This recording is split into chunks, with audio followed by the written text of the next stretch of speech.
289 centimeters in feet? First of all, we need to know the value of 1 centimeter in feet. It's always 1 centimeter equals 0.03280839895 feet. Now we have to multiply 0.03280839895 by 289.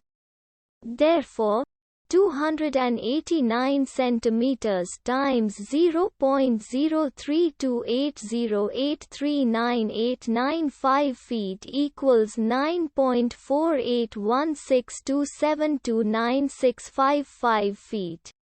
So, in other words, 289 centimeters equals 9.4816272965 feet.